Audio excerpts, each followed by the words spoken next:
Edmund quickly greeted Natasha. Ms. Natasha, Abigail greeted her too. Back when her father used to work for the Harmons, Abigail had her fair share of interactions with Natasha. She found her to be a thoughtful, caring, and gentle person who would occasionally give her gifts. It wasn't until Natasha went to Swinton to further her career that the two rarely met anymore. Abigail, I haven't seen you in 2 years.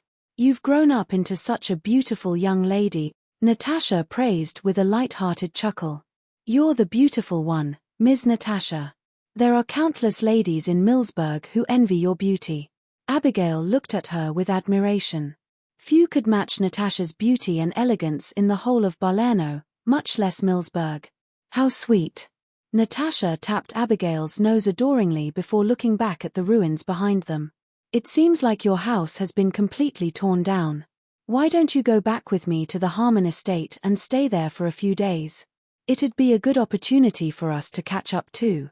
It wouldn't be right to trouble you like that, Ms. Natasha. We'll just find somewhere else to stay for a few days, Edmund declined.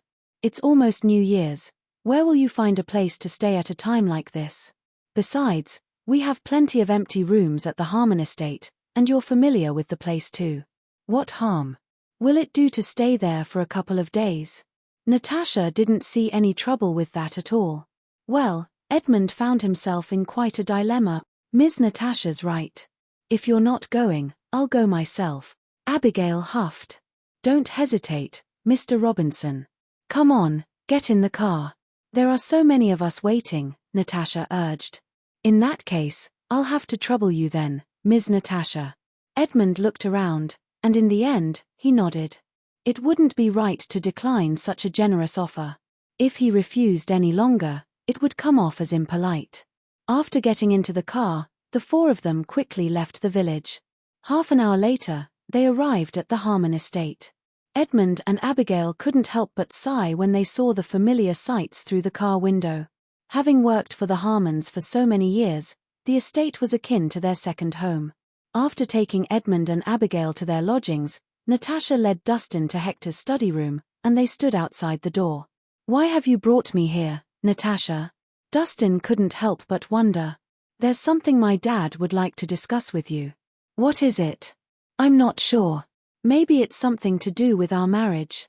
Natasha smiled coyly. Don't spout nonsense. Dustin shot her a glare. Nothing was official between them yet, so how could they be talking about marriage? It definitely wasn't going to be so soon. What? Do you not wish to marry me? Or is it because you still have feelings for Dahlia Nicholson? Natasha asked, subtly probing. Dustin cleared his throat awkwardly. If Mr. Harmon wants to meet me, I'm sure he has something important to discuss. We'd better go in now. Seeing that the conversation was veering into dangerous waters, Dustin swiftly pushed the door open and went in. Just wait till I get the chance to stake my claim on you. I'd like to see how you'll deny my hand in marriage then, Natasha thought to herself as she bit her lip. She followed him in soon after. Inside the study, Hector was quietly reading a book, and the room was still brightly lit. It was obvious he hadn't slept the entire night. Oh, you're here? Have a seat. Hector put down his book and poured them each a cup of tea when he saw them enter. Mr. Harmon, is something the matter? Why did you call me here? Dustin asked tentatively.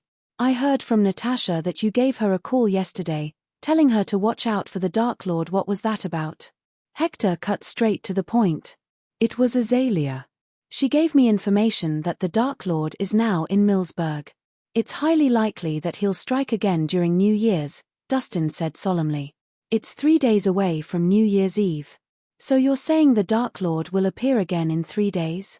Hector seemed deep in thought. That's right. Dustin nodded.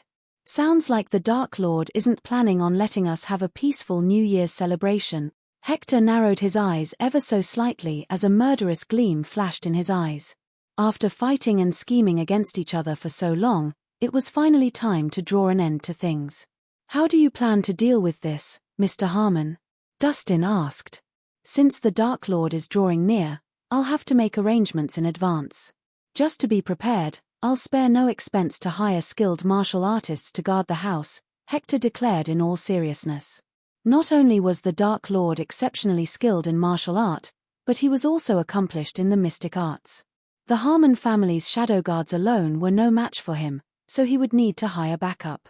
Not only will this strengthen their forces, but it would also minimize potential losses for the Harmons. Mr. Harmon, the Dark Lord will not act alone.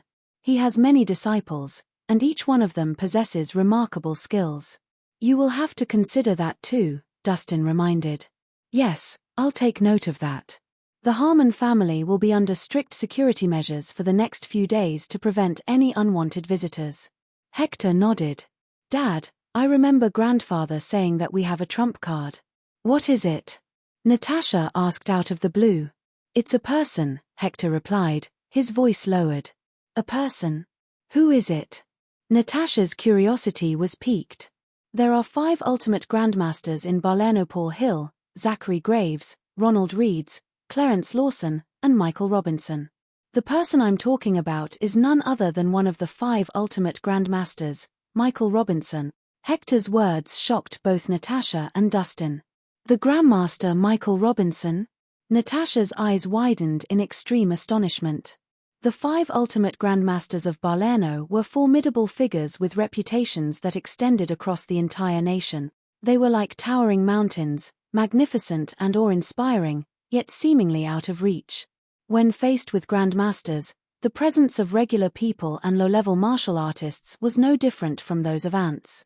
There was even a widely circulated saying that everyone below the level of a grandmaster was like ants, and this went to show the immense power of a grandmaster. It wouldn't be an exaggeration to say that any one of the 5 ultimate grandmasters alone could easily wipe out the entire Harmon family. So, when Natasha heard her father say that their trump card was Michael Robinson, her first reaction was shock, followed by doubt. Dad, you're not joking, are you? How do we have a connection with Michael Robinson? Natasha asked, both surprised and skeptical. The Harmon family has had its time of glory. What's the surprise in us having connections with some big shots? Hector calmly sipped on his tea. Dad, what does he look like? Does he look imposing? Natasha began to gossip. I'm not entirely sure how he looks. I haven't met him in person, either. Your grandfather's the only one who knows. Your grandfather helped him 10 years ago, so he owes us a favor, Hector explained. The favor of a grandmaster martial artist is priceless. With Michael Robinson backing us up, dealing with the Dark Lord would be a piece of cake. Natasha looked overjoyed. Dad, why haven't you used this valuable trump card earlier? We wouldn't have to worry so much then. Over the years, the Harmons had been oppressed by the Dark Lord. Every year, several bizarre deaths would happen in the family, wreaking havoc and instilling fear in their hearts. The Harmons would have long since fallen if they had not been so strong and resilient. I, too, would like to get rid of the Dark Lord once and for all, but your grandfather had given me strict instructions that unless the safety of the entire Harmon family is at stake, I am not to use the favor. Hector shook his head. The Harmons could only ask for Michael's help once. It only made sense that they should not waste the opportunity on trivial matters. Besides, the Dark Lord had always been cautious, acting in the dark and never showing his face to anyone. Even someone as powerful as Michael would find it arduous to catch him. For a cat to catch the mouse had to first come out of hiding. Dad, the Dark Lord could barge through our doors at any moment now. Are we still not going to use it? Natasha insisted. She was impressed by her father's resilience. There's no rush. I have my plans, Hector said calmly before adding, when the time comes, all it takes is a signal from our end, and Michael will be here in no time.